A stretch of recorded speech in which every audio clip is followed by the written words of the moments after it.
নমস্কার বন্ধুরা, Bengali easy food 2.0-তে সবাইকে স্বাগত জানিয়ে আমি মুনি।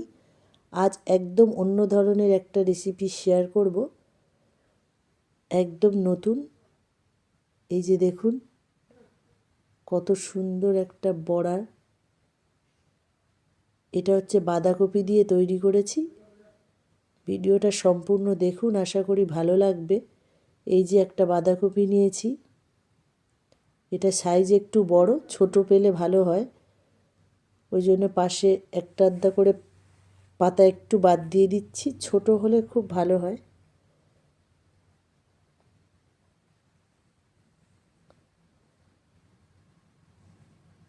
এই বাঁধাকপিটাকে এইভাবে গোল গোল করে একটু পিস করে নেব। ভেতরটা টাইট হলে আরও ভালো হয়, তবে এটার ভেতরটা খুব বেশি টাইট না, একটু ফাঁপা টাইপের আছে।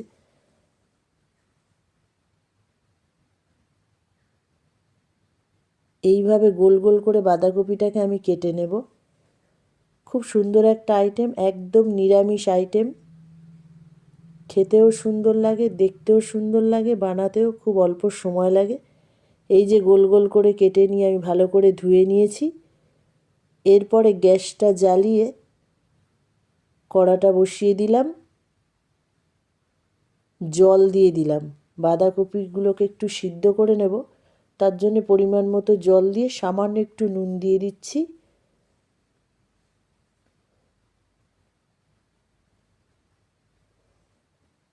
এরপর বাঁধাকপিগুলোকে আমি দিয়ে দিচ্ছি।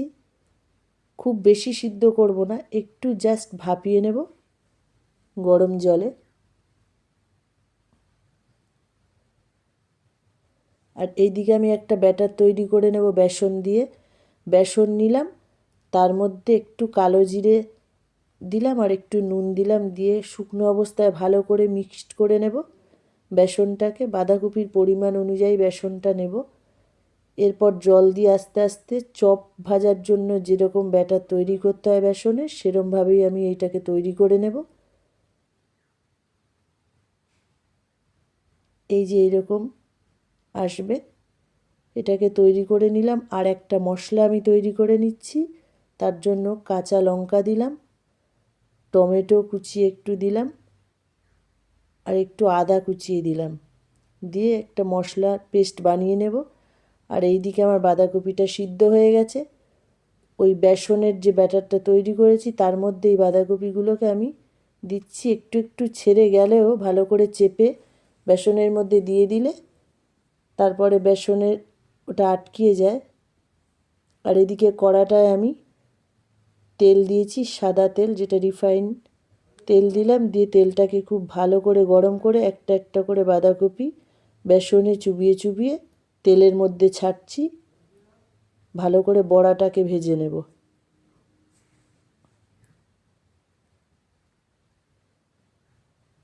এইভাবে উলট পালট করে ভালো করে ভেজে নেব, এদিক ওদিক দুদিকই ভালো করে ভেজে নেব বাঁধাকপিটাকে। দেখতে দেখুন কত সুন্দর হয়েছে, একদম চপের মতো। এটা এক ধরনের চপ, মুড়ি দিয়ে খেতে ভালো লাগে, তবে এটা আমি এখন রান্না করব। আবারও দিয়ে দিচ্ছি।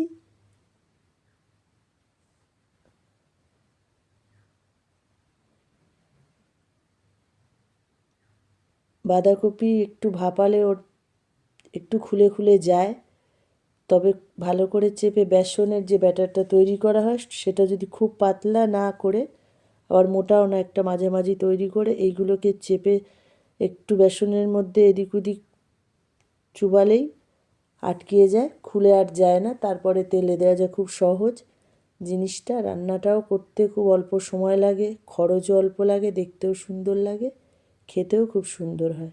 সম্পূর্ণ নিরামিষ আইটেম একটা। বাঁধাকপির চপ আমার ভাজা হয়ে গেল।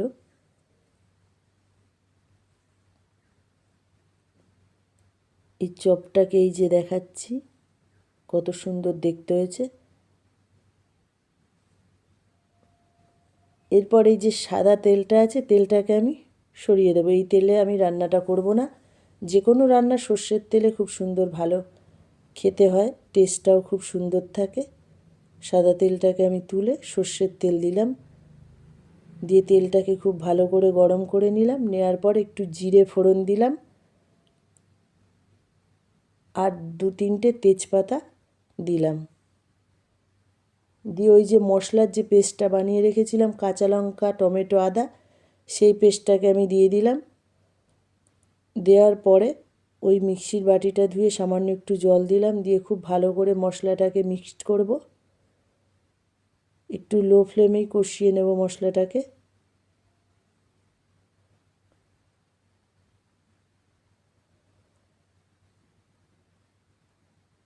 যেহেতু একটু জল দিয়েছিলাম মিক্সির বাটিটা ধুয়ে, তাই জন্য একটু ফুটে উঠেছে। এখানে এটা যে সম্পূর্ণ নিরামিষ, তো আদা বাটা থাকলে খুব বেশি কষানো যায় না, একটু তিতো হয়ে যায় তাহলে।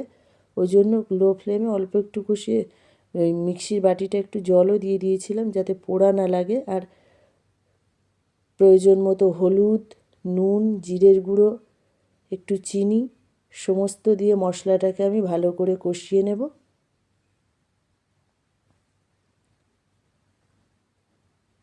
ঝালটা একটু কম হয়ে গেছে, কাঁচা লঙ্কা 3টে ছিল, তাই এখন আর কাঁচা লঙ্কা দিলাম না, যার জন্য একটু শুকনো লঙ্কার গুঁড়োটা দিয়ে দিলাম ঝালটাকে ঠিক রাখার জন্য। নিরামিষ রান্না একটু ঝাল হলে ভালো লাগে।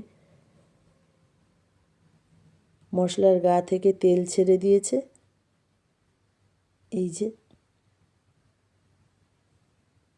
এরপর আমি একটুখানি জল দিয়ে দিলাম, মানে গ্রেভিটা তৈরি করব বলে।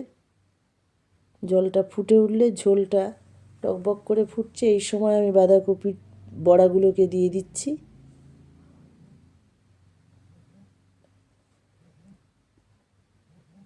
দিয়ে ঝোলের সঙ্গে একটু ভালো করে হালকা হাতে একটু মিক্সড করে দিলাম। এরপর আমি 5-7 মিনিটের জন্য একটু চাপা দিয়ে দেব। চাপাটা খুলছি, দেখুন।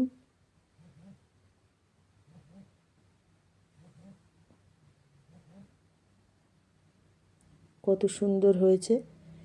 এই রকম অবস্থাতেই নামাবো, ঝোল আরও টেনে যাবে। এই সময় একদম রান্নাটা হয়ে এসছে। এই সময় একদম শেষে একটু গরম মশলার গুঁড়ো আমি ছড়িয়ে দিচ্ছি, প্যাকেটেরই গরম মশলা ছড়িয়ে দিলাম। দিয়ে একটু হালকাভাবে গরম মশলাটাকে মিক্সড করব যাতে ভেঙে না যায়, খুন্তির মাথা লেগে যাতে ভেঙে টেঙে না যায়, সেই জন্য।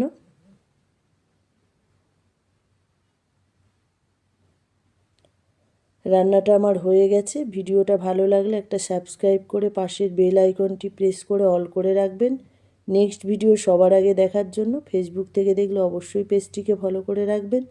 ভিডিও ভালো লাগলে লাইক শেয়ার করবেন। ভালো থাকবেন, সুস্থ থাকবেন। Thank you.